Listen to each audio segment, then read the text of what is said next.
Hello, hi everyone. Hope you guys are doing well. So today we are going to start up with vectors. But before starting with vectors, let us first try to understand what physics is and what is the importance of vectors in physics. That is, why do we need to study vectors in physics?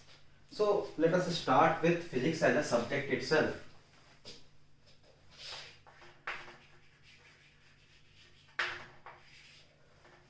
Now, how do you define physics? What is physics? What do we study in physics? So, physics is a branch of science in which we study about natural phenomena. So, it's a branch of science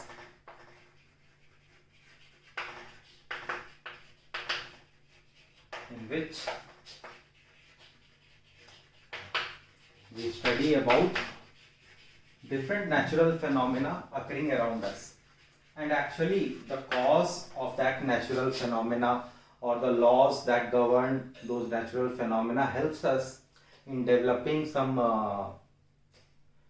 practical life applications which are useful for us in our daily life. That is what physics does. And advanced application of physics is technology.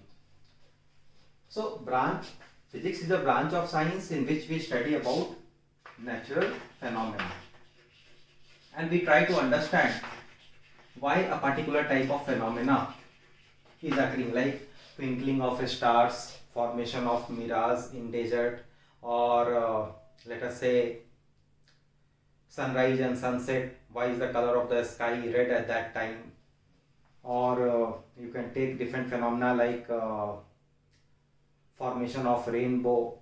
So there can be a lot of phenomena which you are actually seeing in your daily life, and physics helps us to understand with the cause of those natural phenomena, why those natural phenomena is taking place, what are the laws of nature which is governing those natural phenomena, whether those laws of nature can be used in our daily life.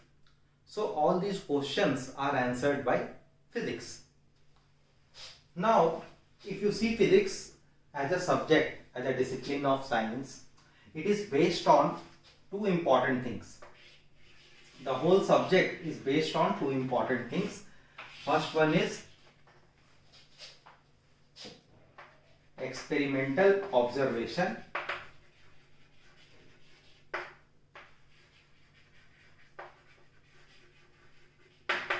and second one is quantitative measurement. So you can say these are the two pillars of physics, and these two are very much integral to study of physics. Now let me give you an example. Let us say if I am standing here right now and I ask you where is your home, and you tell me, sir, it's 10 km from your current location. Will I be able to reach your home? No.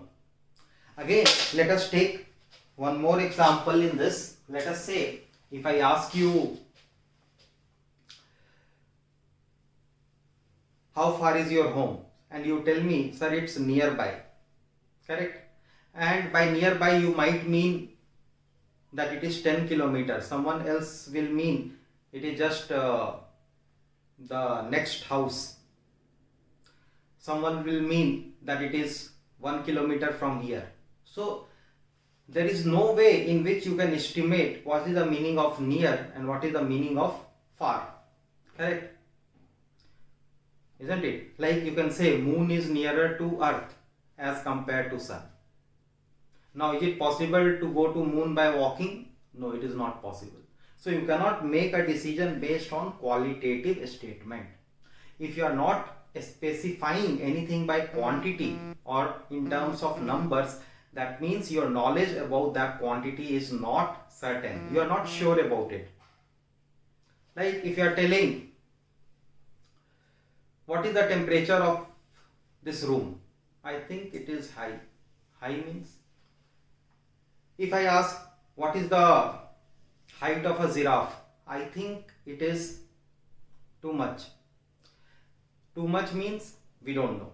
So if you are making your comment qualitatively, that means you are not sure about that quantity.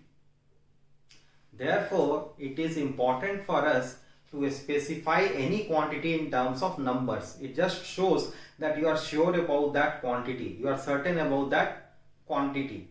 Therefore, quantitative measurement is very important for us. Next thing is experimental observation. So in order to determine laws of nature, we tend to do certain experiments, and that helps us to make some observation. Based on that observation and making use of quantitative measurement, we try to recreate the laws of nature. So let us say I will give you an example. This is the chalk. Now if I am throwing this chalk with a small force, let us say I am applying a small force, it has gone to a small distance. I am applying a larger force, it has gone to a larger distance. So this is the small experiment which I am doing, and based on this experiment you can make some observation. What is your observation? Larger the force applied, more is the distance traveled by this chalk. More is the distance traveled by this chalk. But again, this is a qualitative information, correct? So you need to talk in terms of numbers. So based on this experiment, maybe you can say that F is directly proportional to D, correct? Or let us say D is directly proportional to F. The distance moved by the chalk is directly proportional to the force applied on the chalk. But you can see this is a qualitative information. If I ask you that, let us say the distance between me and you, I want to throw it with some force so that it just goes and hit you. It neither falls beyond your location nor before your location. That means we need to exactly know the mathematical relationship between D and F, so that you put the value of D and you will get the value of F, correct? So in order to determine that mathematical relationship, we tend to do this experiment multiple number of times, and then we try to develop a relationship mathematically, and that relationship becomes a law of physics. What is the important observation which you are doing here is that whenever you are trying to determine law of physics, let us say you have learnt in your junior classes force is equal to mass into acceleration. I am taking a very small example. You have studied momentum is equal to mass into velocity. So these are all, you can say, laws of physics. But at the same time, they are mathematical relationship between different quantities. What type of quantities? Physical quantities. These laws of physics, they are mathematical relationship between different physical quantities. What is physical quantity?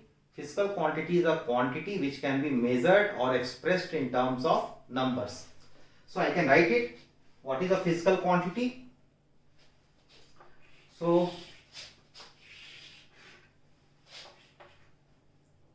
you get based on these two laws of physics. And what are the different laws of physics? They are the mathematical relationship between different physical quantities. So I can write it physical quantities. And what are physical quantities? Quantities which can be measured or expressed in terms of numbers. Quantities which can be measured or expressed in terms of numbers are called as physical quantities. Now, physical quantities can be broadly classified into three different types. First one is scalar, second one is vector, third one is tensor. So these are the three broad classification of physical quantities. And now you can understand that we are going to talk about a particular type of physical quantity in detail, because Scalar you have already learnt earlier. We are going to talk about another type of physical quantity, and that is vectors. And seeing this whole chart, you can understand why physics is, what is the role of vector in overall physics, how it is structured. Physics is a branch of science in which you study about natural phenomena. There are two important pillars of physics. One is experimental observation, another one is quantitative measurement. Now, based on these two, you tend to determine the different laws of physics. And what are laws of physics? They are just the mathematical relationship between the different quantities which can be measured. So such quantities are called as physical quantities. You can see force can be measured or expressed in terms of numbers, mass can be measured, acceleration can be measured, here momentum can be measured, mass can be measured, velocity can be measured. Now these physical quantities can be broadly classified or categorized into three types: scalar, vector and tensor. Therefore, if we don't understand vector operations properly, that means our knowledge about physics will remain incomplete. We won't be able to understand the different laws of physics, and if you are not able to understand laws of physics, then what is the use of studying physics? Therefore, vectors are taught to the students at the beginning of the course. Whenever you are studying physics as a separate subject, you are first taught vectors so that you can understand the different laws of physics. So we have learned till now. We will start again with physical quantities. I told you earlier what are physical quantities? The quantities which can be measured or expressed in terms of numbers. So the example can be mass, length, time, distance. But if I ask you anger, joy, happiness, sadness, all these things cannot be expressed in terms of numbers. You cannot say that I am 10 happy or 20 happy. You cannot say that I am 5 sad or 15 sad. It does not make any sense. So such quantities are not considered as physical quantities. Only the quantities which can be expressed in terms of numbers or which can be measured are called as physical quantities.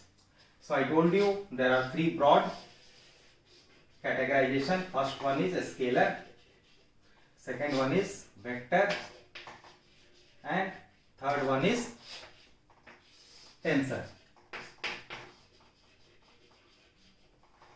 Now let us try to understand the difference between these quantities.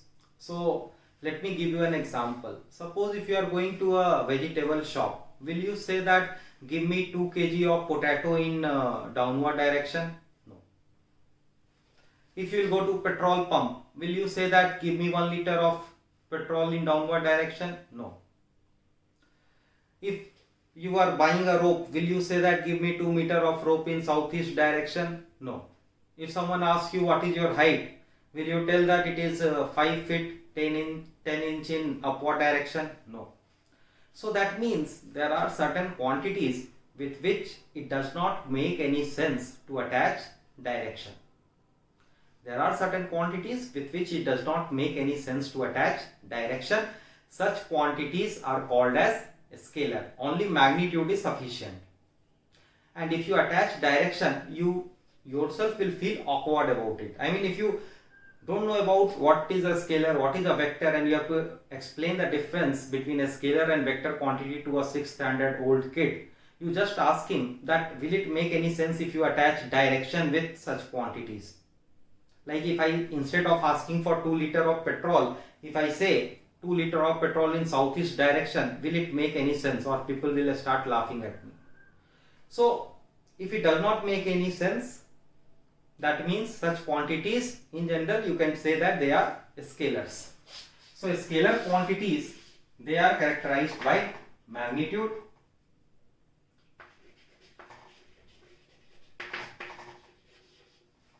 they don't need a specification of direction to completely describe themselves. So what are the common example of scalar quantities? You can say mass, length, time, temperature. So all these quantities can be classified as scalars. Now let us take an example. The example is pretty simple. The example is that if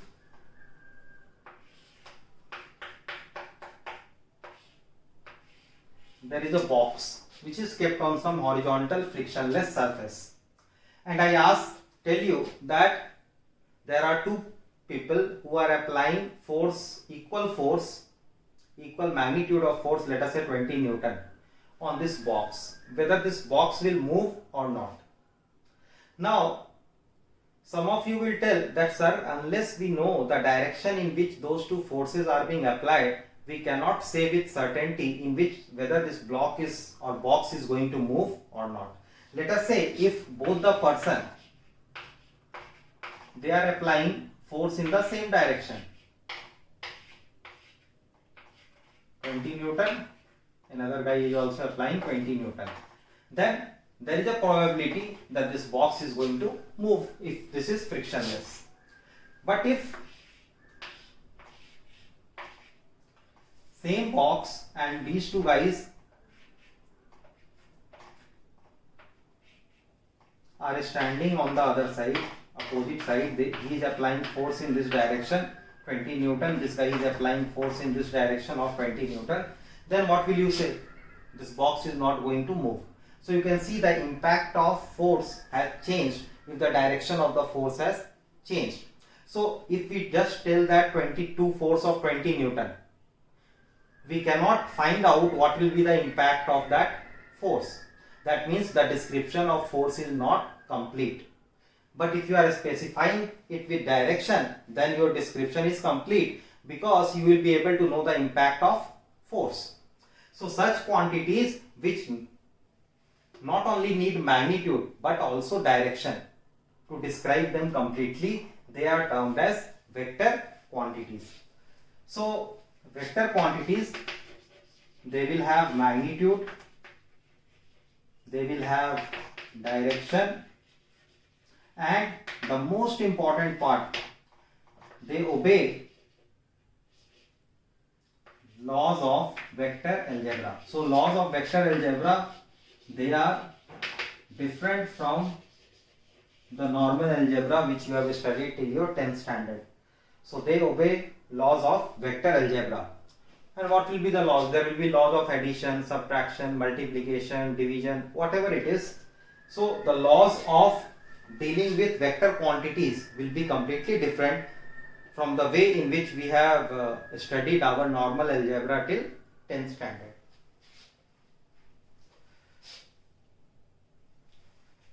What it means is that if you are saying that, let us say x and x, there are two physical quantities. If they are a scalar and if you are adding them, then x plus x will always be 2x.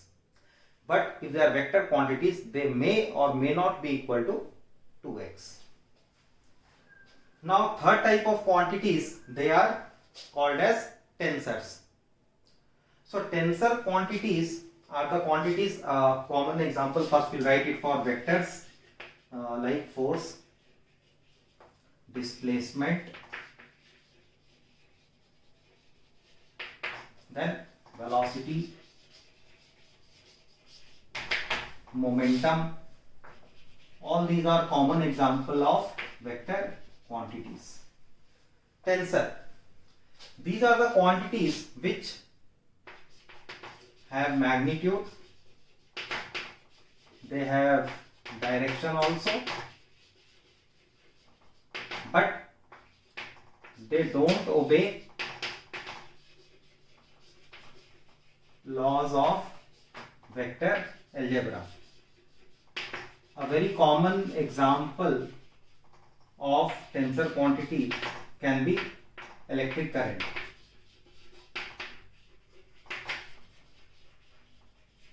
Another example will be moment of inertia.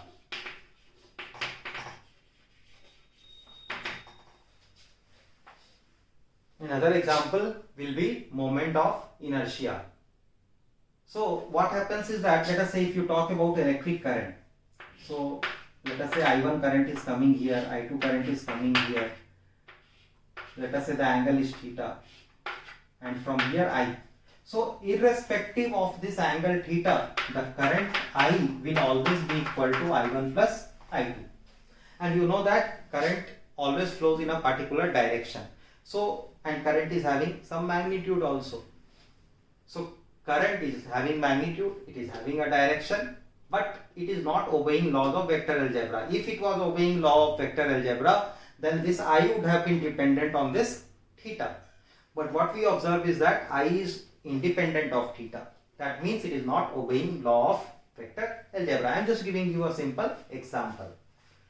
So by this discussion till now, you guys would have understood what is the difference between a scalar, vector and tensor quantities. And now what we are going to learn is this part, third one. What is this third part? It is laws of vector algebra. Because this is something which you have not studied till now, and this is what we are going to learn now. So now let us talk about laws of vector algebra. But before that, we'll see how to represent a vector quantity. What is the notation? What is the symbol?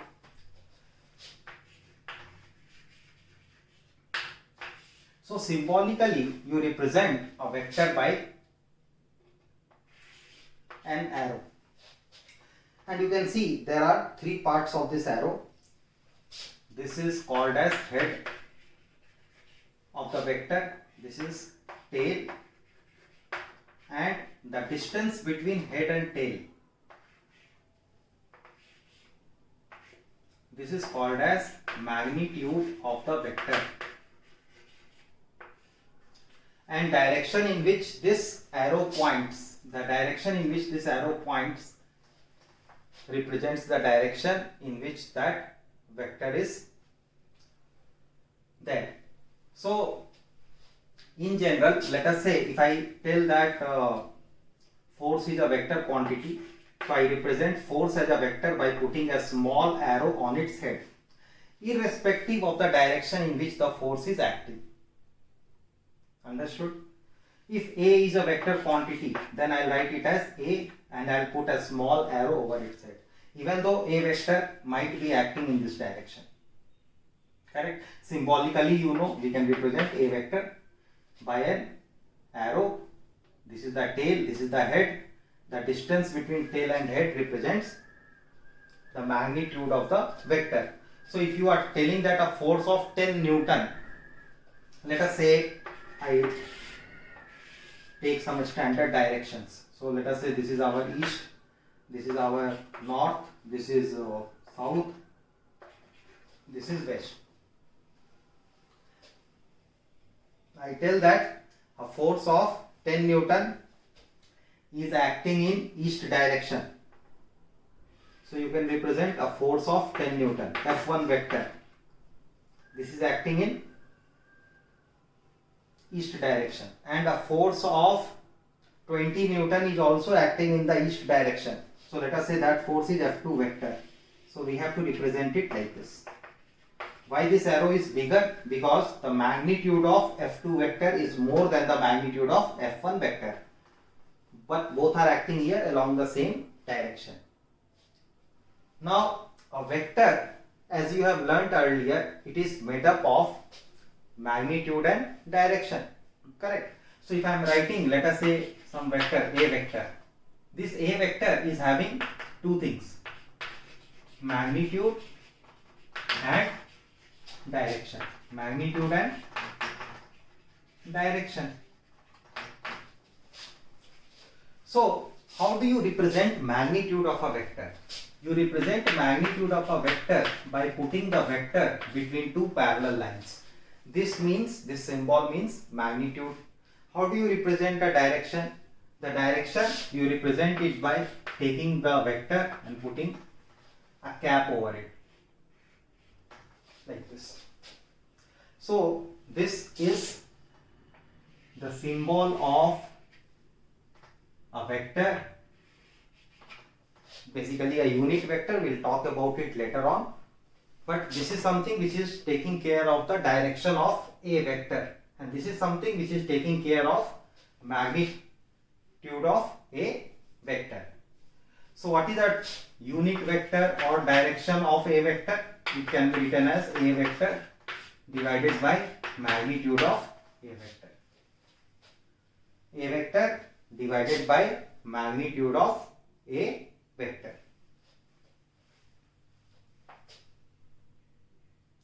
So once you have understood the notations, these are the different notations that we make use of to represent vectors. Next thing that we have to learn is, you can say, I can introduce here unit vectors. So unit vectors are the vectors that are used to represent direction. To represent direction. So we tend to associate different unit vectors with x, y and z axis.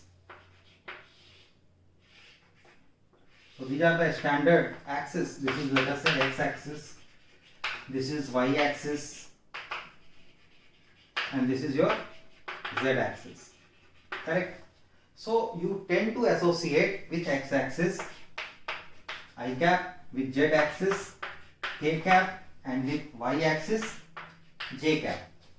So these are the, what is I cap, j cap and k cap? They indicate directions. They are unit vectors. Unit vectors means their magnitude is 1. What is magnitude? Magnitude will be 1. That is why they are called as unit. So what is their role? They just indicate direction. And how do you represent magnitude of any vector?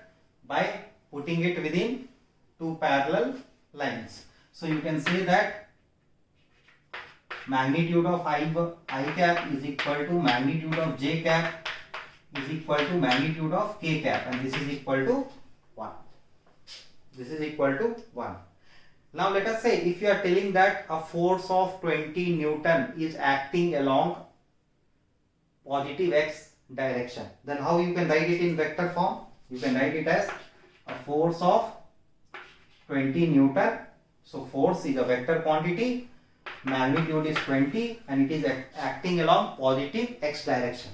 Positive x direction can be represented by plus I cap. So I can write it as plus I cap. Now if you tell a body is moving with some velocity, let us say 10 meter per second along negative z direction, then how you can represent that information? Velocity as a vector, it is moving with 10 meter per second. In which direction? Negative z direction. So positive z direction is represented by k cap. So negative z direction will be represented by minus k cap. So you can see how we are able to write the different quantities in terms of vectors. Correct? And these quantities are carrying magnitude and directions. So that means this notation is giving us complete description about these vector quantities. Now let us try to understand little more about these unit vectors. So I will erase it now.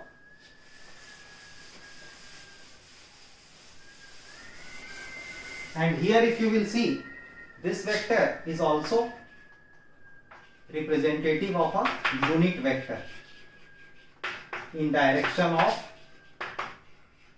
a vector. In direction of a vector.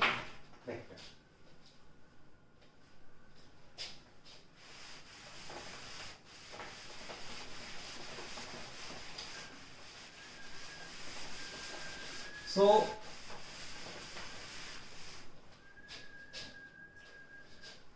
let us say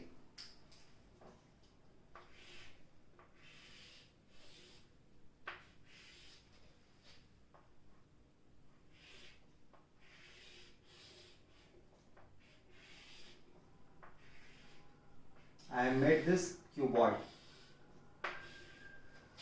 and I I am representing the directions.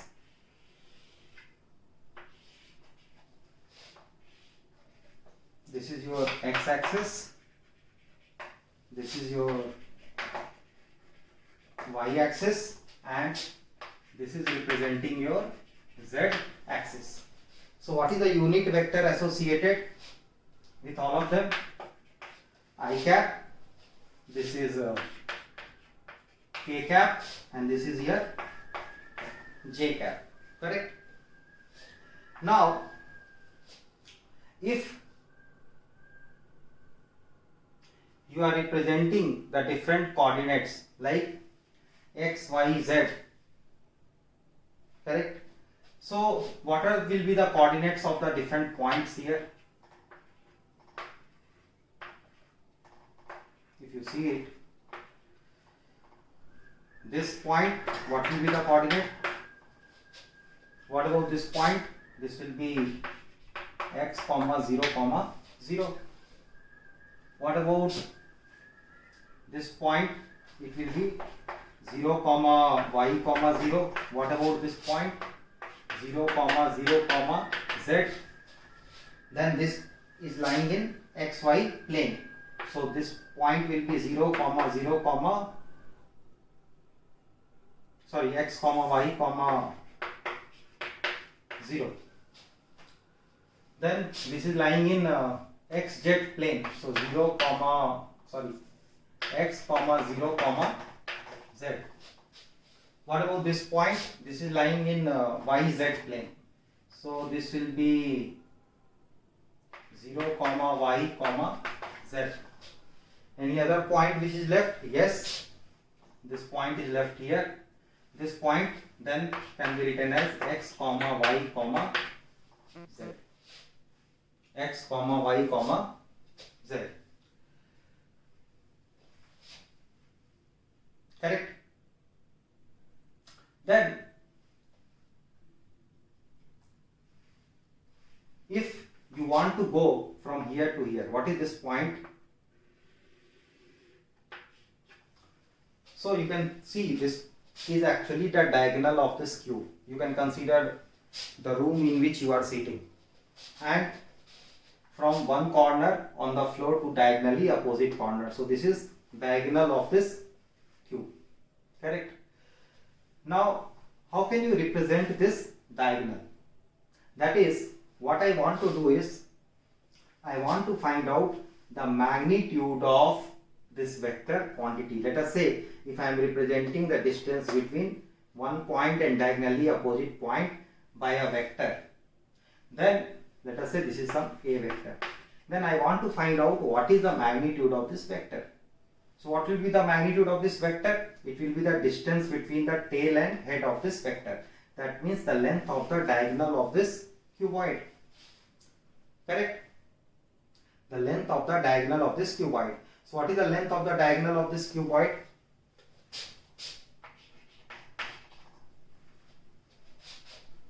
It will be, what is the length, breadth and height? X, y and z. So that can be written as root of x square plus y square plus z square. X square plus y square plus z square. Correct? And what is this vector quantity? A vector. That is what we have to learn.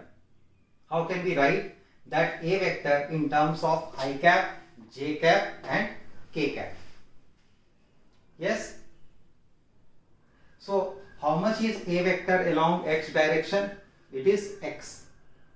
Or how to reach this point? You can go x along x direction, then you can go y along y direction, and then you can go z along z direction.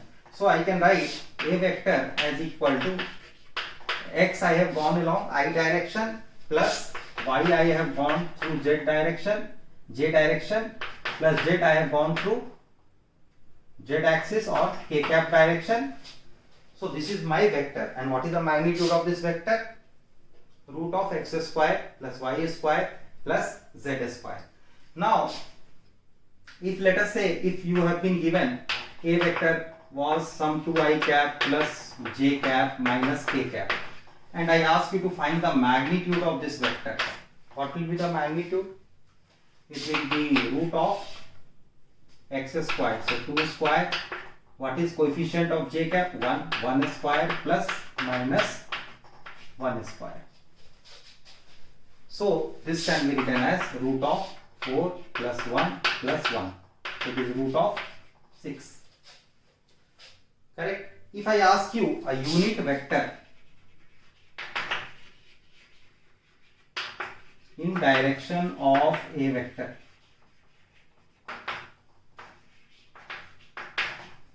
how can you write unit vector in direction of a vector? I have told you it will be a vector divided by the magnitude of a vector. So what is a vector here? It is 2i cap plus j cap minus of k cap divided by magnitude. So magnitude is root of 6. So now we have been able to determine a unit vector in the direction of a vector. Now one thing which is little confusing here is that how I have been able to write this expression. That is how a vector is equal to xi cap plus yj cap plus zk cap. So in order to understand that, we have to start with laws of addition of vectors. So next thing that we are going to see is laws of addition of vectors. So let us do that.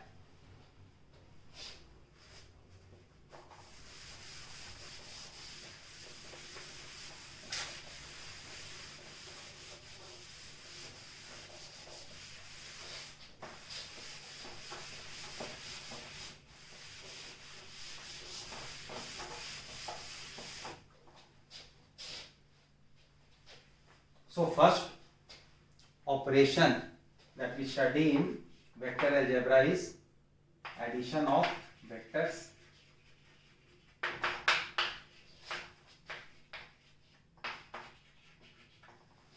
And we start with first law of addition of vectors, and that is known as triangle law of addition of vectors.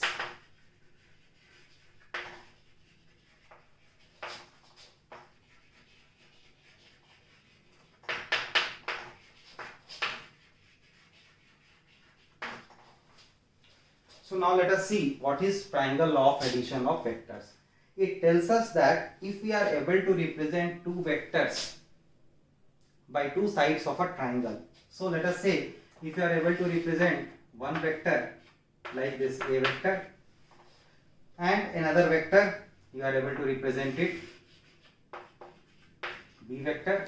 So if these two vectors you are able to represent by two sides of a triangle, then the sum of these two vectors can be represented by the closing side of the triangle. So what is sum of these two vectors? How you can represent it? By the closing side of the triangle.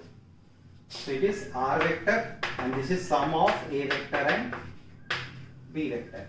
So this r vector is also called as resultant of a vector and b vector,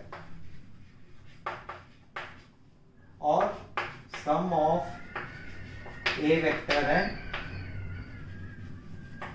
b vector. The only care that you have to take is that the tail of the resultant vector must coincide with the tail of the first vector and head should coincide with the head of the second vector.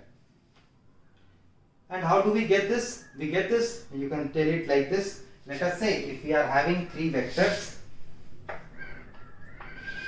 like this, a vector, you are having b vector, and let us say you are having this some c vector, all taken in order. So what is the sum of these three? You can see starting and ending is same. What is the sum? A vector plus b vector plus c vector here. It is 0. It is 0.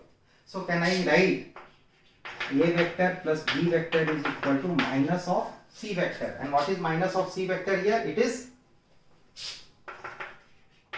r vector. You can see the diagram.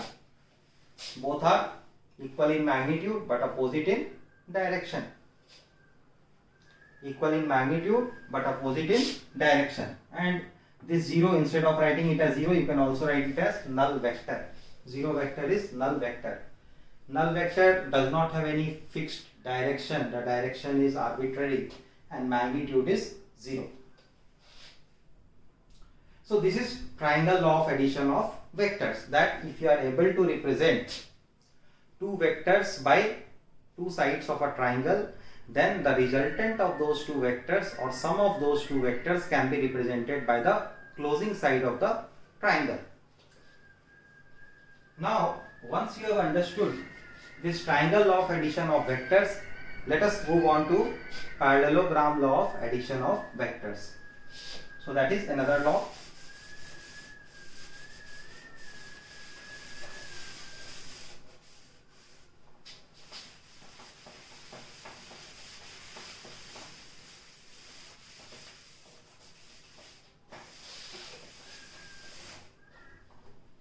So next one is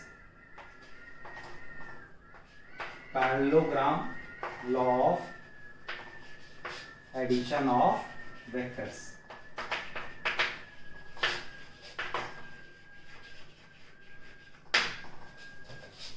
So parallelogram law of addition of vector tells us that if we are able to represent two vectors by adjacent sides of a parallelogram, then the resultant vector can be represented by the diagonal of that parallelogram. Now you will ask, sir, where is the parallelogram? We are having only two vectors here. So you have to form a complete, this is just half of a parallelogram, you have to form the complete parallelogram.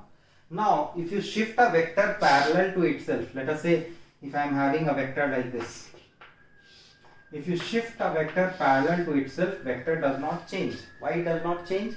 Because magnitude of the vector does not change as you are shifting the same vector. And if you are shifting the vector parallel to itself, then the direction of the vector also does not change. So if these two things don't change, then the vector itself does not change. So that means I can just shift B parallel to itself. So you can consider B here also like this, correct? And your A vector, this is your A vector. So the vector does not change when you shift them parallel to itself. So parallelogram law of addition of vectors tells us that if we are able to represent the two vectors by two adjacent sides of a parallelogram, then the sum of these two vectors or resultant of these two vectors can be represented by the diagonal of that parallelogram. So you can write R vector is equal to A vector plus B vector, correct?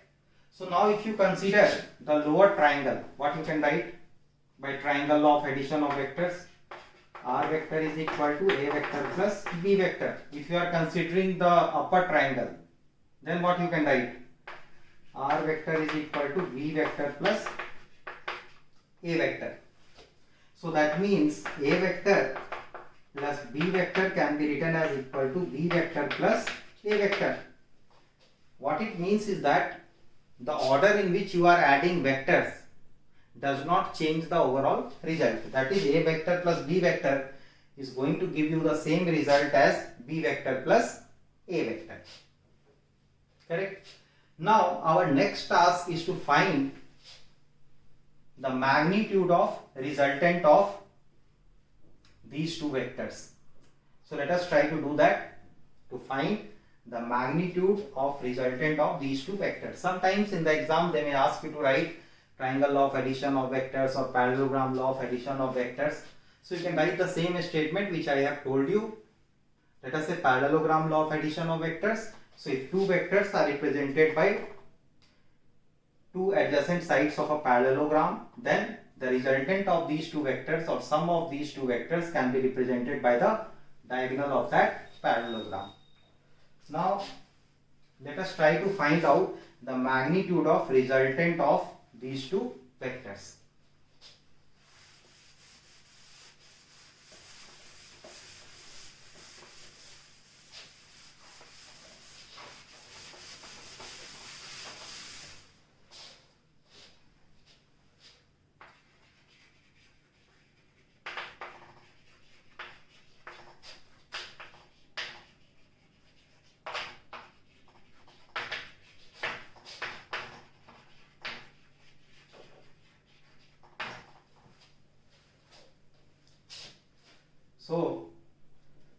having two vectors.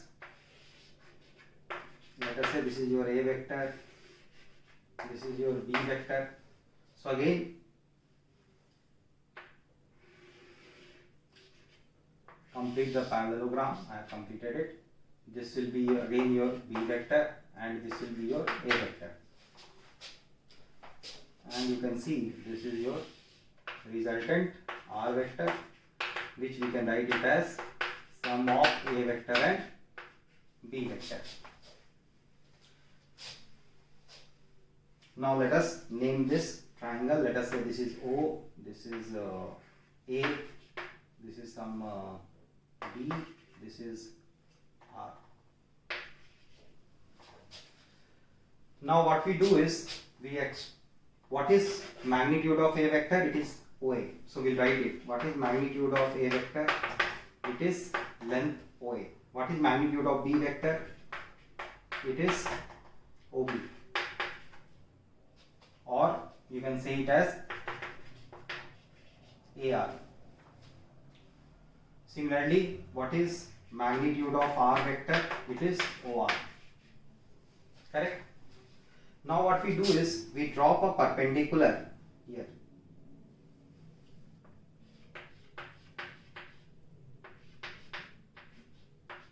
Let us say this is N. And let us say the angle between the vectors, it is theta. The angle between A vector and B vector, it is theta. This angle, let it be equal to phi. What is phi? Phi is the angle between the resultant and one of the vectors, that is A vector. Theta is the angle between A vector and B vector.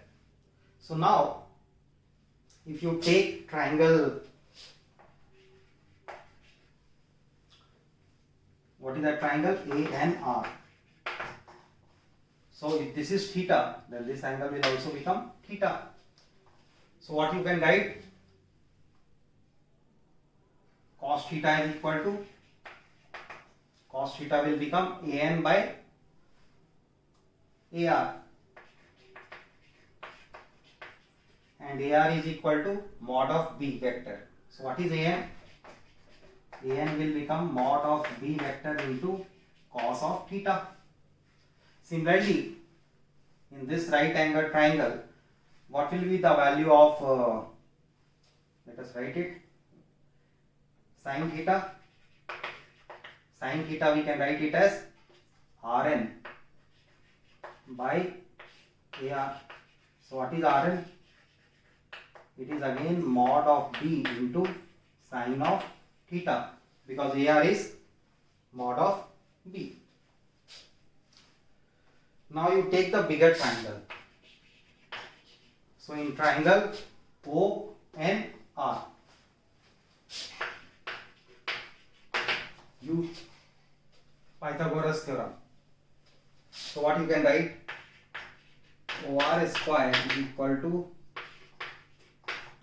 ON square plus Rn square. So we are just using Pythagoras theorem. OR can be written as mod of R vector square of this. What is ON square? What is ON? ON is OA plus AN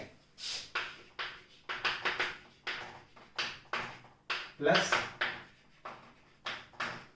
Rn square. What is OA? It is mod of A vector plus AN mod of B vector cos theta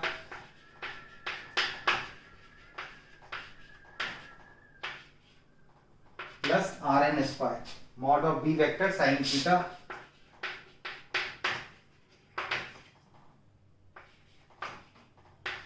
square of this.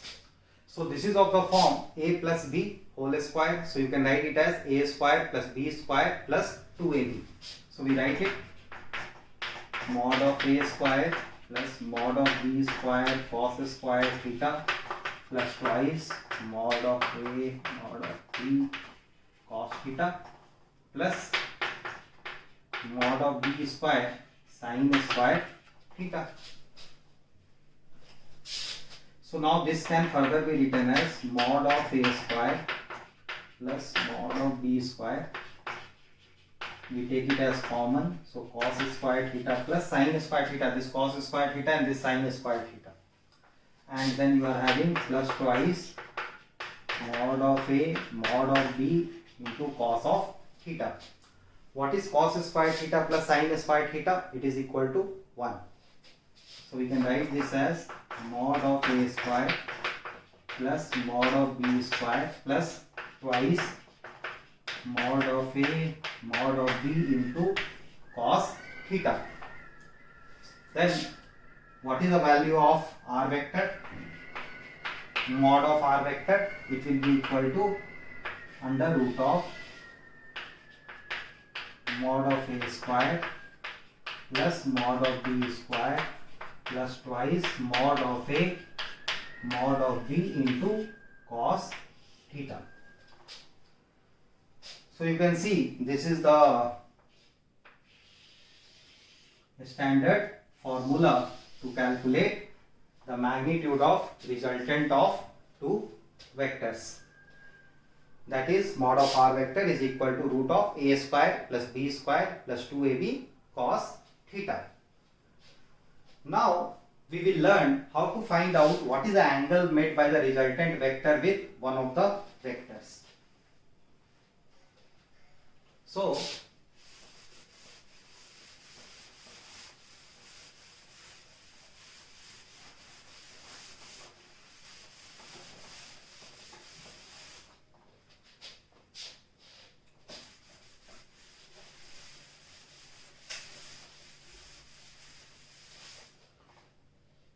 next, let us say we consider again triangle OMR and we take tan phi. What will be tan phi in this triangle? It will be Rn by ON. So it can be written as Rn by OA plus AN. What is Rn? It is mod of b sin theta. We had just written it, mod of b sin theta. What is OA plus AN? It is equal to mod of A plus mod of b cos theta. So that means the angle, what is phi here? Phi is the angle made by r vector with a vector. So phi can be written as tan inverse of mod of b sin theta by mod of a plus mod of b cos theta.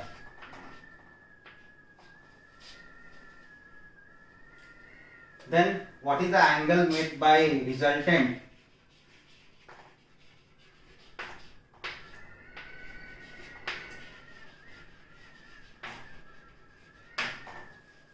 With b vector here, it will be equal to theta minus phi. So if you are able to calculate this phi, you will be able to get the angle made by this resultant vector with another vector, that is b vector. Now let us go little back and see the earlier discussion where we wanted to understand why we can write a particular vector. So this was your x-axis, this was your y-axis, and this was your z-axis, and we were talking about OA. So we were talking about OA vector. So how to write OA vector in terms of I cap, j cap and k cap. So now how can you write that? You see this vector, how much is this vector here? This will be x I cap. What will be this vector here? This will be y j cap. What will be the sum of these two vectors if you consider these two vectors as two adjacent sides of a parallelogram? Then what is the resultant?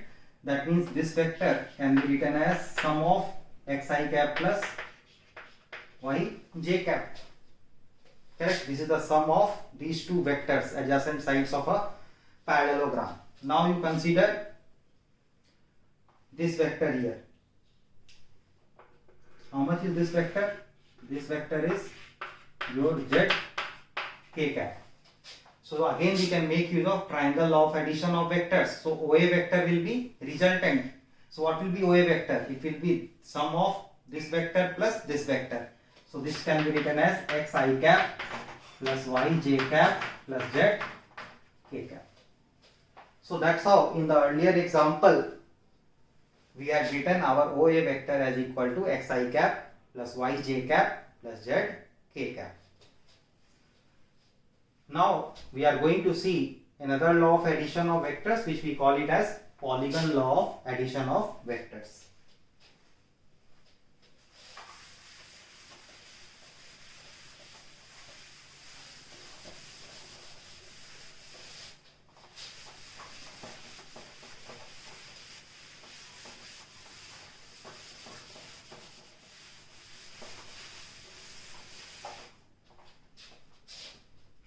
So next is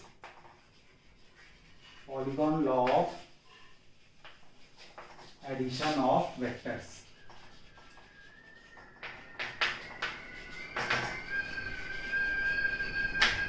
So what is polygon law of addition of vectors?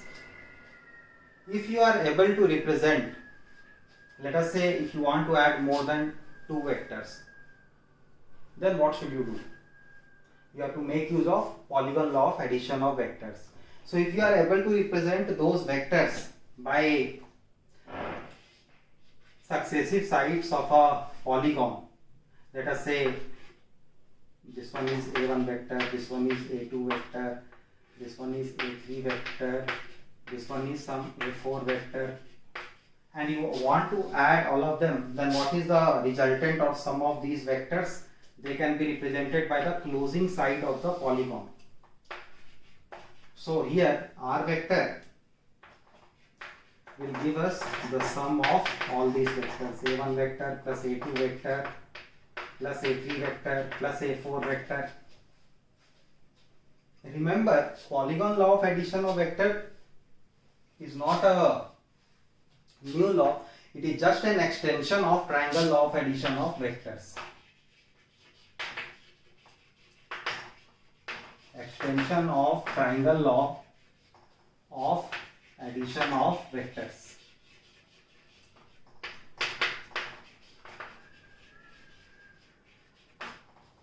So let us say if you talk about this vector here, how much will be this vector? By triangle law of addition of vector, this will become a1 vector plus a2 vector. What about this vector? This vector will become a1 plus a2 plus a3.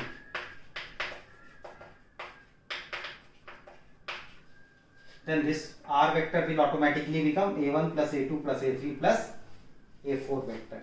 So polygon law of addition of vectors tells us that if we are having more than two vectors and we want to add them or find their resultant, and if we are able to represent those vectors by adjacent sides of a polygon, then the closing side of the polygon will give us the resultant or sum of these vectors. So once we have understood how to add two or more vectors, now let us talk about subtraction of vectors. Subtraction of vectors is not direct operation. We have laws which deals with addition of vectors. So subtraction while doing vector operation means addition of a negative vector. So if you are writing a vector minus b vector, what it means is you are trying to add minus b vector to a vector. You are trying to add minus b vector to a vector.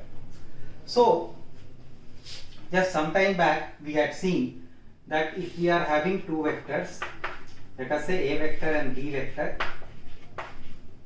making an angle of theta with each other, and let us say R is their resultant vector, then magnitude of resultant vector was given as root of a square plus b square plus 2ab cos of theta. And we could have written our r vector as equal to a vector plus b vector. Now let us say if we want to find out another vector, that is r dash vector, and we define our r dash vector as a vector minus b vector. So how do we evaluate this? This is a vector plus of minus b vector. So our a vector is here. Where will be minus b vector?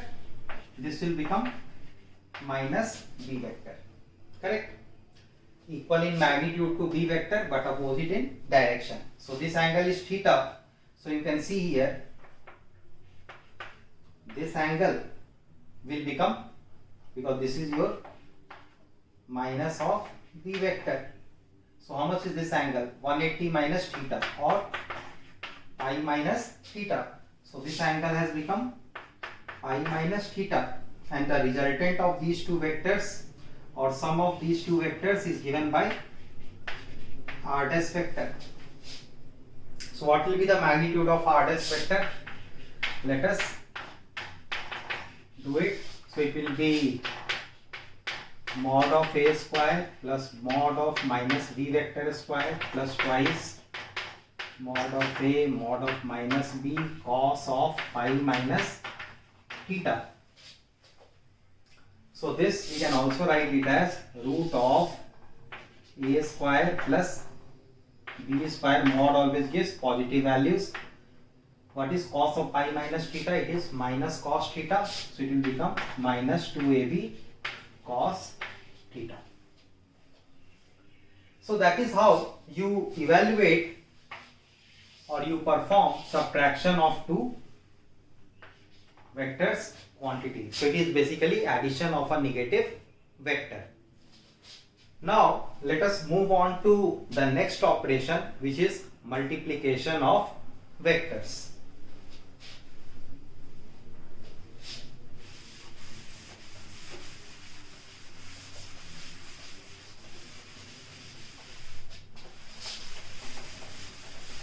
So there are two ways in which you can multiply the vector quantities. One is scalar multiplication, one is vector multiplication. So when it comes to multiplication of vectors,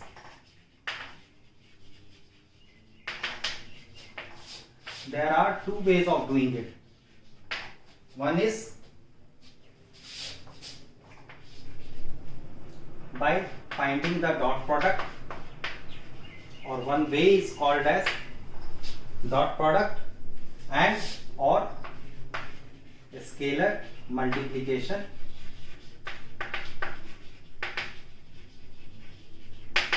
Another way is cross product, or you can also call it as vector multiplication. So we will analyze both the ways separately. So here, if you are finding the dot product of two vectors, then you can write, let us say, a vector dot b vector. If you are finding cross product of two vectors, you can write it as a cross b. So this is the notation that we use. So when you are taking dot product, as the name suggests, it gives us a scalar quantity. When you are taking the cross product of two vectors, as the name suggests, it gives you a vector quantity. That means a quantity with direction. So now let us analyze both of them in detail. So I'll erase this.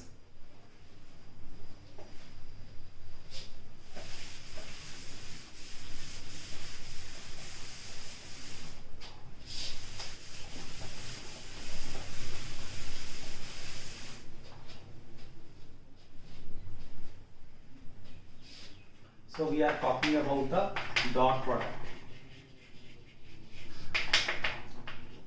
So what are you trying to do when you are taking dot product of two vectors? So taking dot product of two vectors, you are making the two vectors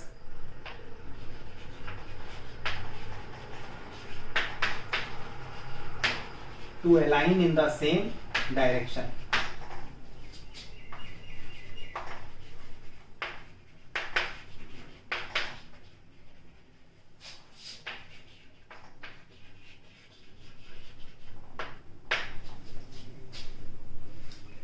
So when you are taking the dot product, let us say we are having two vectors.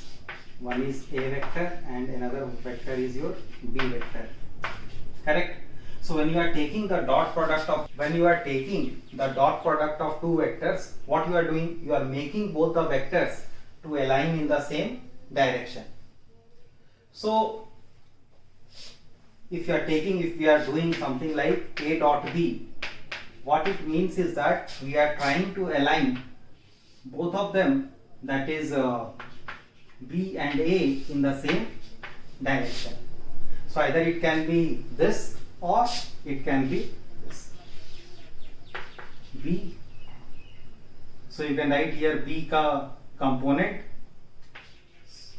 So you will get a component of B here, and here you are getting component of A. But finally what you are doing is you are making both the vectors to align or point in the same direction. So now let us talk about the operational part. How do you define it mathematically? A dot B is defined mathematically as mod of A into mod of B cos theta. Mod of A, mod of B into cos theta. So I will highlight it.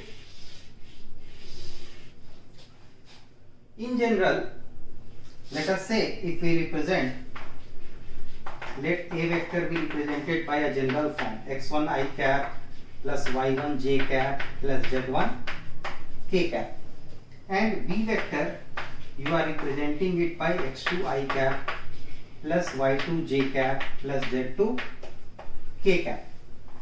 Correct? Now one thing we have to keep in mind, and that is, let us say if you are taking dot product I cap dot I cap, what you can write this? See the formula, cos of 0 degrees. Cos of 0 is 1.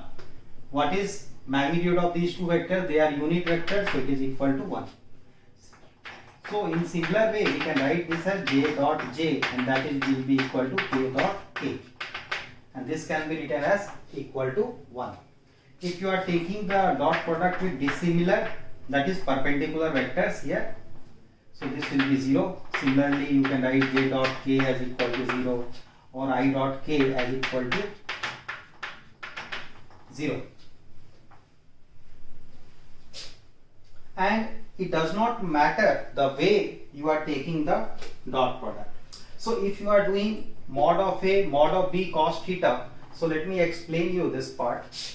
Let us say this is our A vector, this was B vector, correct? Theta is the angle between these two vectors. So if you are doing mod of B cos theta, what are you doing? You are basically taking the component of mod of B vector. The length of this side of the triangle will be mod of B vector. You are taking the component along the direction of A vector. So what will be that component? Mod of B cos theta. And what is this side? Already it is A vector. Now let us say again, here you are having A vector, so we are taking mod of A, this is theta, this is B vector. So again if you are taking component of A vector along the direction of B vector, then what is that component? It will become mod of A cos theta and multiplication with B, mod of B vector. So it does not matter whether you are taking A dot B or B dot A, the output will always be same.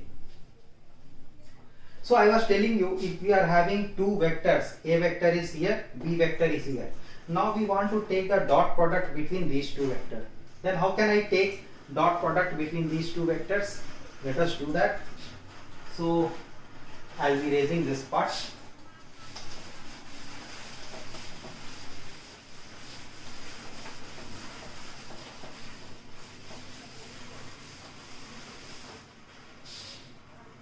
let us take the dot product of A vector with B vector here. So I can write it as x1 I cap plus y1 j cap plus z1 k cap dot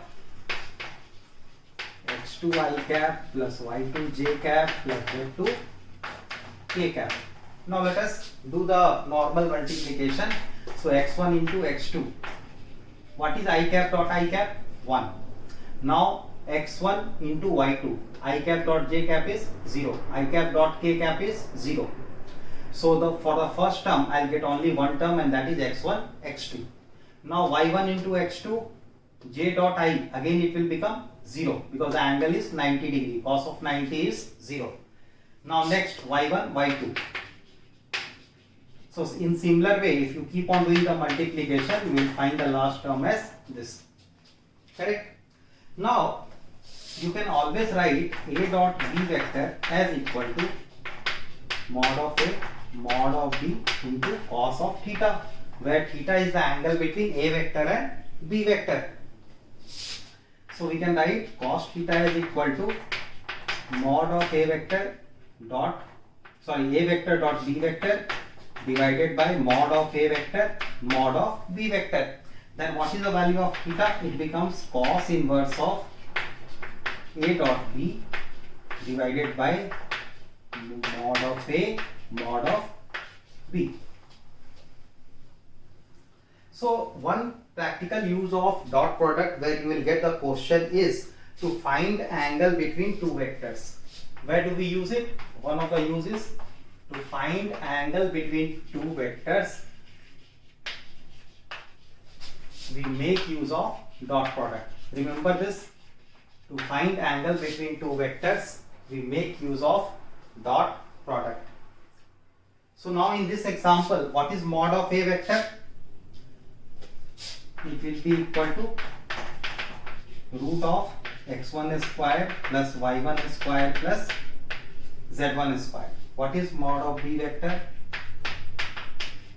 Root of x2 square plus y2 square plus z2 square. Correct? So our term here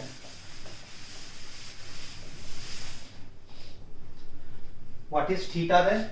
It is cos inverse of, we can write it as cos inverse of A dot B. A dot B we got it as x1 x2 plus y1 y2 plus, we erase the other part this side also, z1 z2.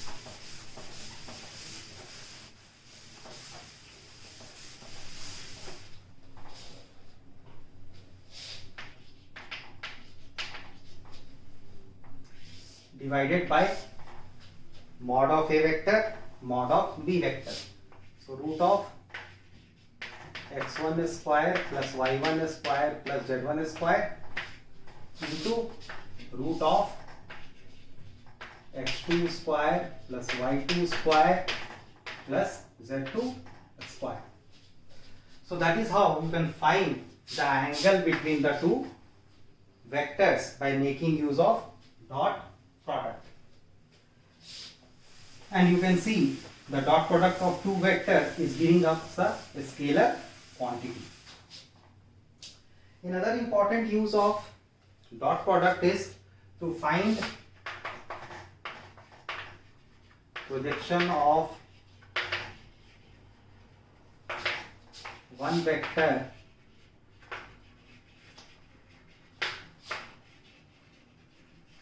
along the direction of other vector.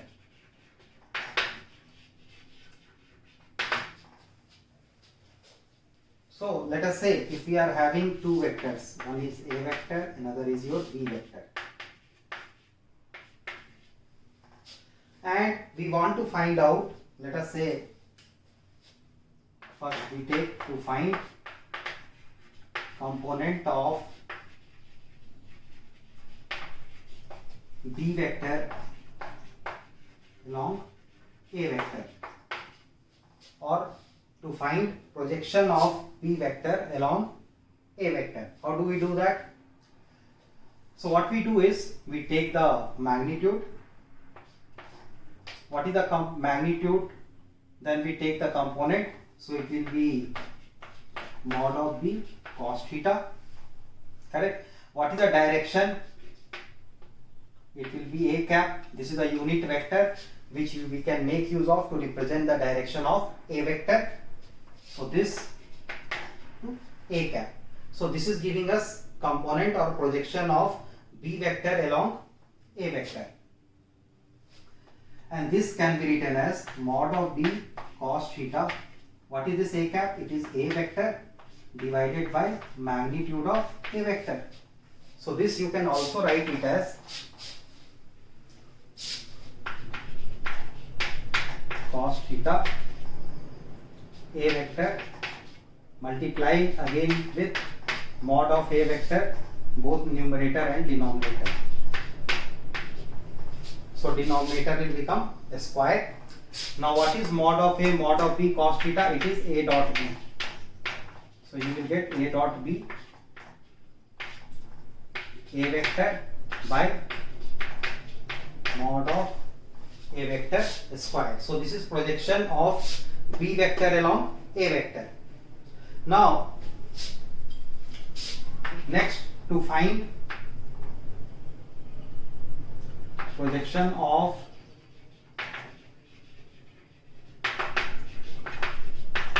A vector along B vector, how do we do that? Take the magnitude of A vector, find its component along B vector. What is the direction along B vector? It will be B cap. So it can be written as mod of A cos theta B cap. So you can write it as mod of A cos theta B vector divided by its magnitude, multiply both numerator and denominator by mod of B vector. So in the numerator you are having mod of A, mod of B cos theta, which is A dot B, and we can write it as A dot B B vector by mod of B vector square. So you can get questions based on this concept also, how to find out projection of one vector along the direction of another vector. Now some of the applications in physics we'll talk about where we make use of dot product, and some of the physical quantities which are actually represented as dot product of two vector quantities. Let us talk about them. So one of them is your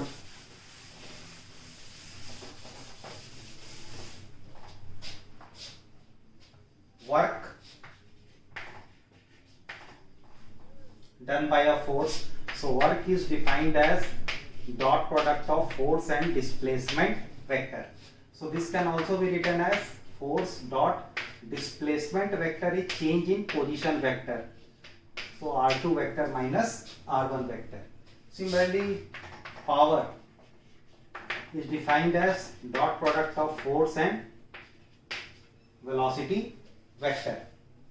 Dot product of force and velocity vector. So there are so many actually physical quantities which are represented as dot product of two vectors, and you can see the dot product of two vector will always give you a scalar quantity, that is a quantity without directions. Next thing that we need to discuss is vectors product or cross product. So let us discuss about another way of multiplying two vectors. The other way of multiplying two vectors is by finding out dot product or cross product or vector product. So we write it cross product or vector product. So how do you write it? A cross B. So let us say if you are having two vectors, A vector and B vector. If you are taking the cross product A cross B, then Mathematically you can write it as mod of A mod of B sin theta n cap. Now n cap here represents normal unit vector. N cap represents normal unit vector. So let us say theta is the angle between A vector and B vector. Now if you complete the parallelogram, this is your B vector and this is your A vector, correct? So what is this?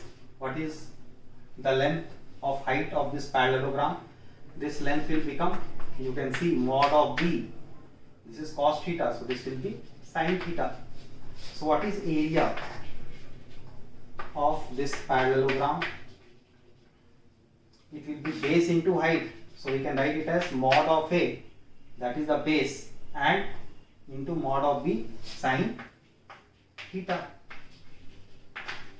Mod of A into mod of B sin theta. So what is this area of parallelogram we are getting? It is actually magnitude of A cross B. So you can say what we are getting or calculating is magnitude of A cross B. So A, B sin theta, because magnitude of n cap is equal to 1. It's a unit vector. And what is its direction? Its direction is perpendicular to A cross B. Direction is perpendicular to plane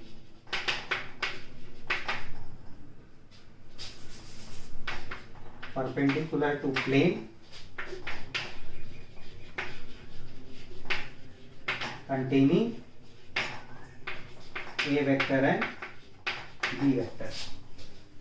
So direction is perpendicular to the plane containing A vector and B vector. That means area is a vector quantity. One important observation which you make here is that area is a vector quantity. And how do you calculate area? So let us say if you are taking a book, so the book will have some surface, or let us say if I take this page, this is one area, this is a parallelogram. So this is one vector, this is another vector. If you are taking cross product of these two vectors, you are getting area, magnitude of area vector. And what is the direction? Normal to this plane. How do we determine it? By making use of right hand thumb rule, or you can make use of screw rule. So let us say if you want to find out A cross B, and this is your A vector, this is B vector, then A cross B, take your palm, put it, right hand, put it in the same direction as A vector, curl the finger towards B vector for A cross B. The direction in which your thumb points out gives you the direction of A cross B. If you were supposed to find out B cross A, then what will happen? You have to keep your finger in this direction, that is, and then you have to turn the finger, that is, let us say here. So I'll come here. Now this is B vector, B cross A. We are curling or turning the finger towards A vector from B to A. The direction in which my thumb points gives me the direction of B cross A.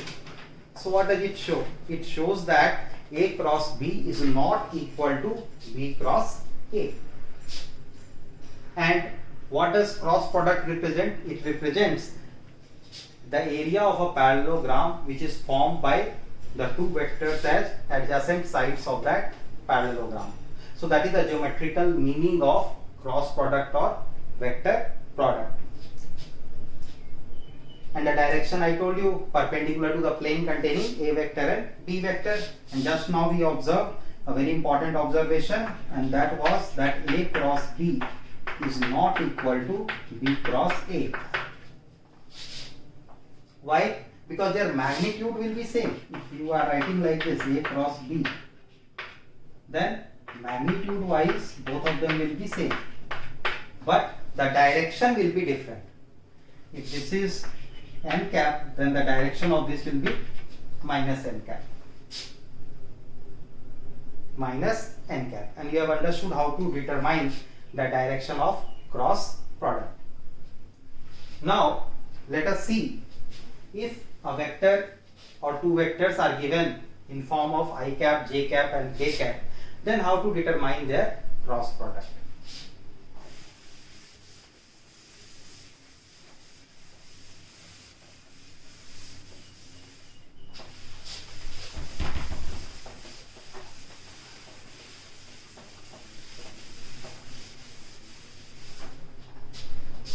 So let us say we have been given two vector.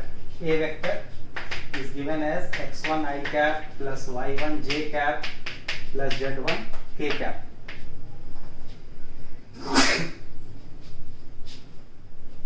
Sorry. And B vector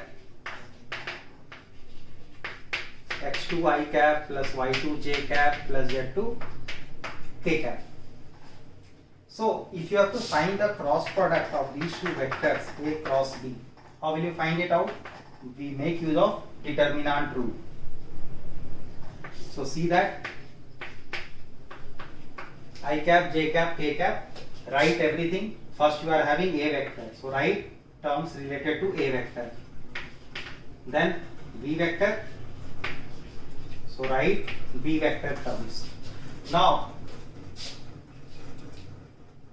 you are having different rows and columns here. So first we start with I cap.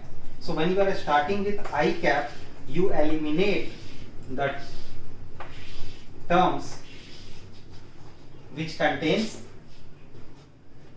I cap, the rows and column which contain I cap. So what is left then?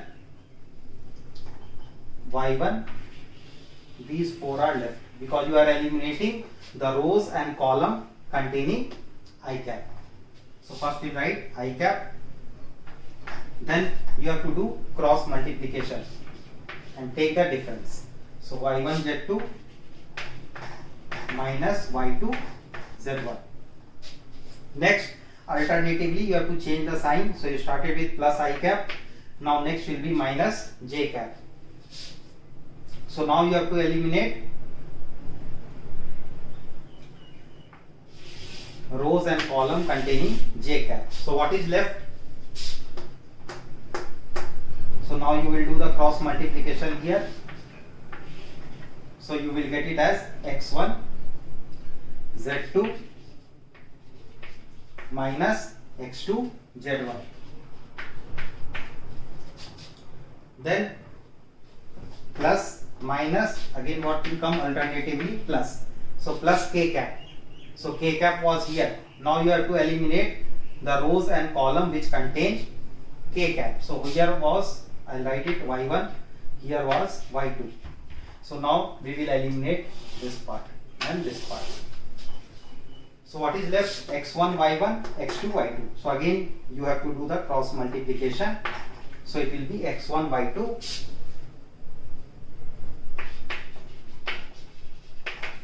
minus x2 y1. x1 y2 minus x2 y1. So that is how you determine the cross product. And magnitude, obviously you know, under root of this square plus this square plus this square. So let us take one example. Let us say A vector is given as I cap plus j cap plus k cap, and B vector is given as 2I cap plus j cap minus of k cap. We have to take their cross product. How do you find it out, cross product? Determinant rule, I cap, j cap, k cap. Put the values, coefficients 1, 1, 1, 2, 1, minus 1. Start first I cap. So remove the rows and column containing I cap. What is there? Write it minus 1, minus 1. Alternatively change the sign, minus j cap. So now forget this and this. So what is there? This and this. So it will be minus 1, minus 2. then plus k cap. So forget about this part. Now what is there? 1 1 2 1. So you can write it as 1 minus 2. So you get it as minus 2i cap plus 3j cap minus k cap. So this is the cross product of these two vectors. If you want to find the magnitude of this, then it will be under root of minus 2 square plus 3 square plus minus 1 square. So that is how you find the cross product of two vectors when the two vectors has been given in this general form, that is in terms of I cap, j cap and k cap. Now there are a lot of applications in physics where you make use of cross product. There are several physical quantities which are defined as cross product or vector product of two vectors.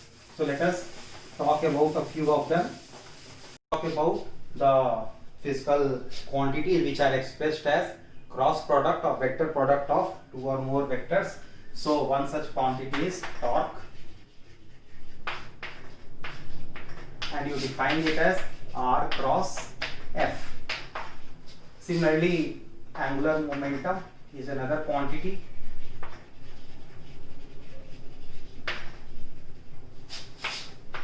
L vector, we define it as R cross P vector, where P vector is the linear momentum vector.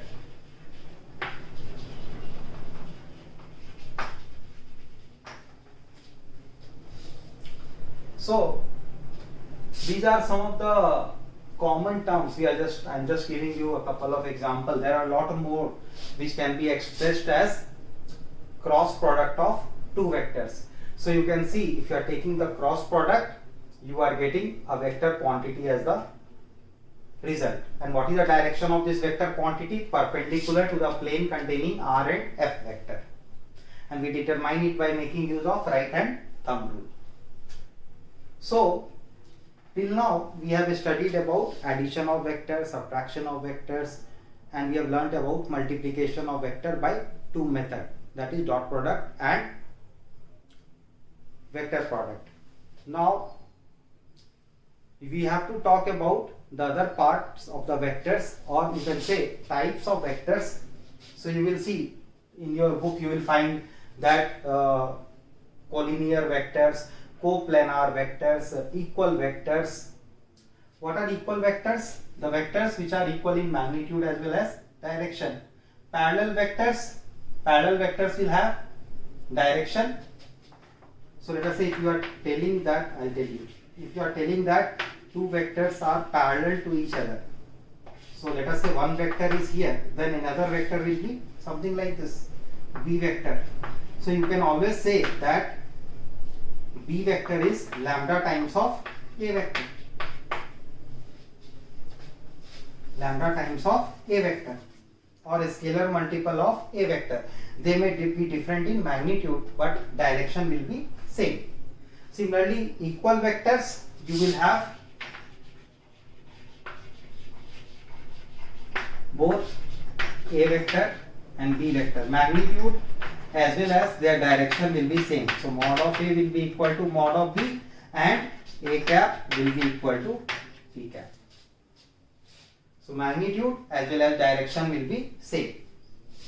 Here mod of A cap may not be, mostly it won't be equal, and A cap will be equal to B cap. The direction will be same. Now talk about coplanar vectors. So let us do that.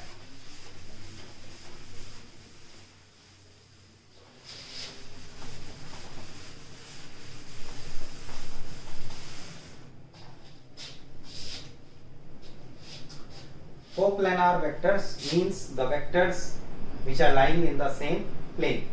So let us say there are three vectors, A vector, B vector, C vector. If they are lying in the same plane, then the volume of the parallelepiped which is formed by them will be 0. And how do you calculate the volume of parallelepiped? It is A cross B. You can take any two vectors, take their cross product and take the dot product with the third one. So if this value is 0, that means A vector, B vector and C vector, they are coplanar. Coplanar means lying in the same plane. So what we have done here, we have found the volume of the parallelepiped. Parallelepiped is tilted cuboid formed by A vector, B vector and C vector. So if volume is 0, that means all three vectors are lying in the same plane. And it is not necessary that you should take it in this order. You can select any two vectors, take their cross product and take the dot product with the third vector. If that term turns out to be 0, that means volume is 0. Volume is 0 means A vector, B vector and C vector, all these three vectors are lying in the same plane. Next, let's talk about resolution of vectors. Very important.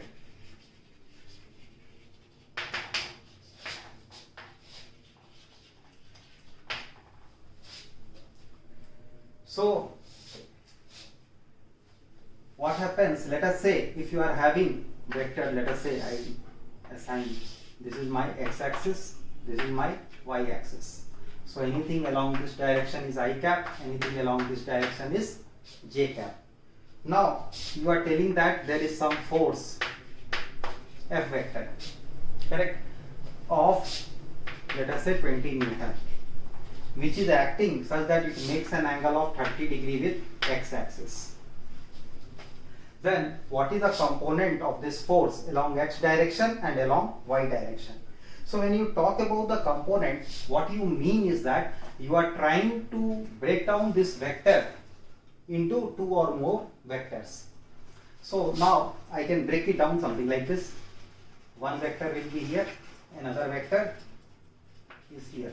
And you can say that this F vector, so let us say this vector is your Fx vector and this vector is your Fy vector. So by triangle of addition of vectors, you can say that this F vector is the result of addition of Fx vector and Fy vector. What is Fx vector? It is component of F vector along the direction of x. How do we find it out? So let us say this is 0, this is A, this is B. Correct?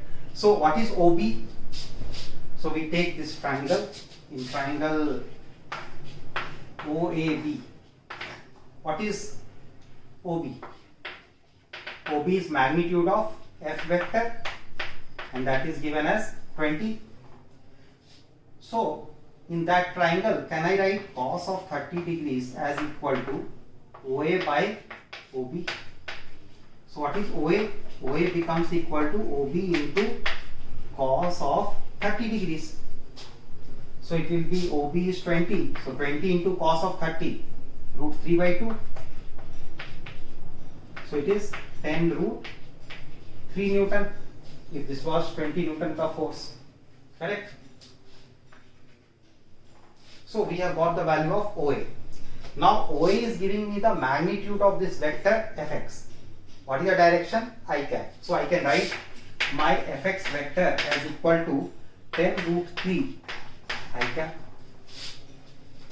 Now what about Fy vector? So first I will determine this magnitude. So what I do? I write my sin theta value and this will be equal to AB by OB. So what is AB? It is OB into sin theta. So we can write it as 20 Newton into sine of 30 degrees, which is half. So it will become some 10 Newton. But AB is just the magnitude of Fy vector. Correct? AB is magnitude of Fy vector. We need to find out Fy vector itself. So it will be magnitude and direction. What is the direction? J cap. So you can write it as 10 J cap. So what is your F vector then? It is Fx vector plus Fy vector. So we can write it as 10 root 3 I cap plus 10 J cap. Now let us say if the magnitude of this vector is giving me 20 Newton. So find the magnitude.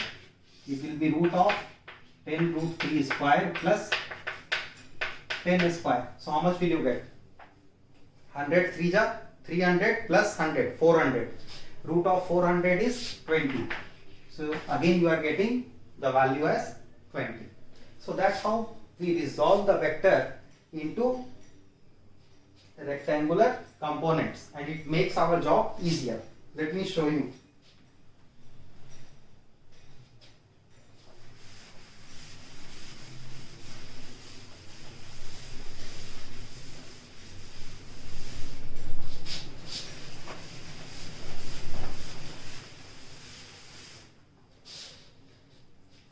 Now let us say there is a body which is kept on some horizontal surface, and there are two forces acting on this, 20 Newton, and let us say in this direction there is a force of 10 Newton, and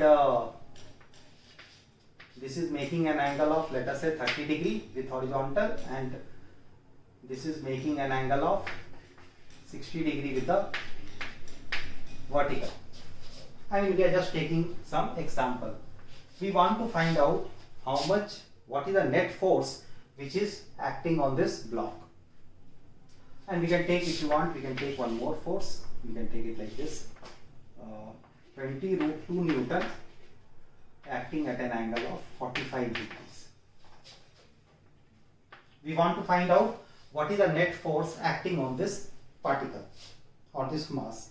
So what should we do? First thing is you create your coordinate system. So we have created our coordinate system. This is x, this is y. So anything in this direction is I cap. Here it is j cap. In this direction minus j cap. In this direction anything if I find, it is minus I cap.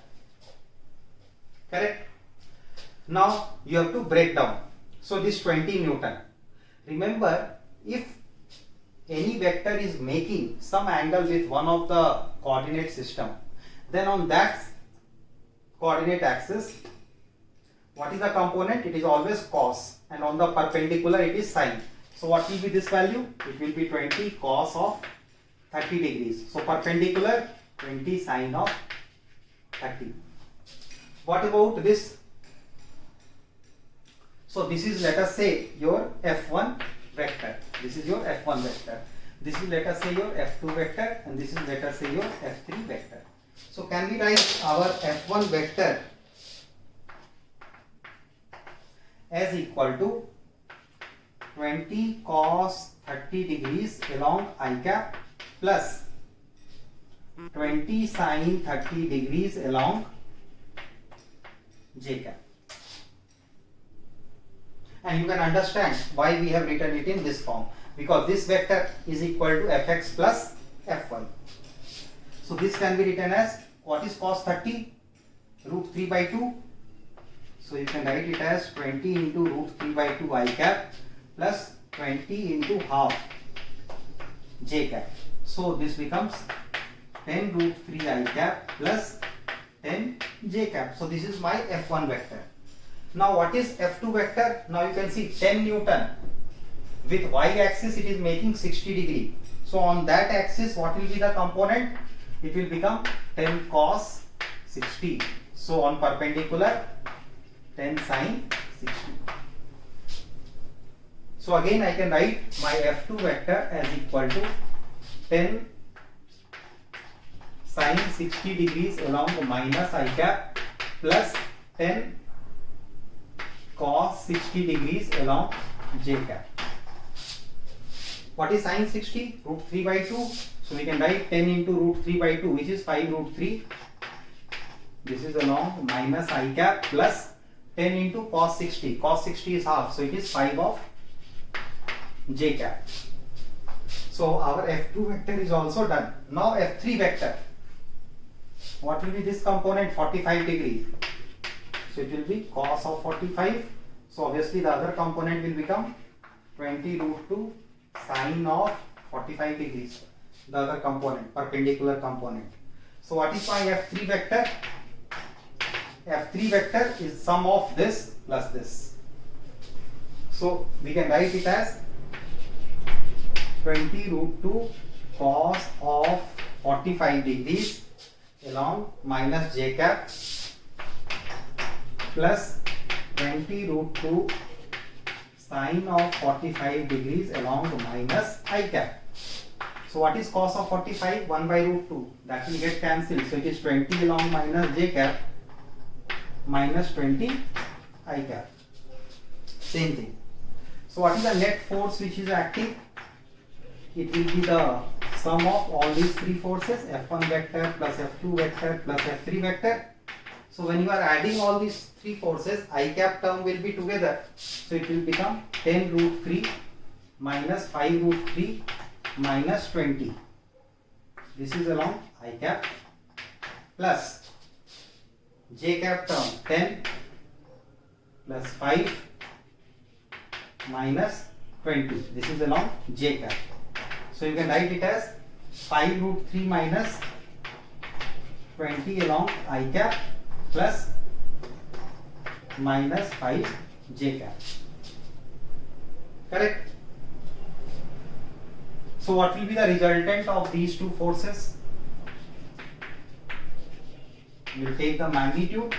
So it will be equal to root of 5 root 3 minus 20 square plus minus 5 square. And this will be the net force which is acting on this object. So that is how we resolve vectors into its components. So once you are practicing a lot of questions based on this, you will be able to do it in a much effective way. The only thing you have to keep in mind is that if a vector is making an angle theta with one of the coordinate axis, on that axis the component is always cos theta component, and on the perpendicular axis it will be sin theta component when you are resolving the vector along rectangular components. So with this I'll finish off this theoretical discussion on vectors. In the next class we'll take up questions. In the next series of lecture we'll take up questions based on vectors and we'll try to solve it. We'll try to see if whatever we have learned today we are able to apply those concepts, we are able to apply those formulas and solve the questions related with vectors. So we'll stop here now. Thank you everyone. Have a nice day.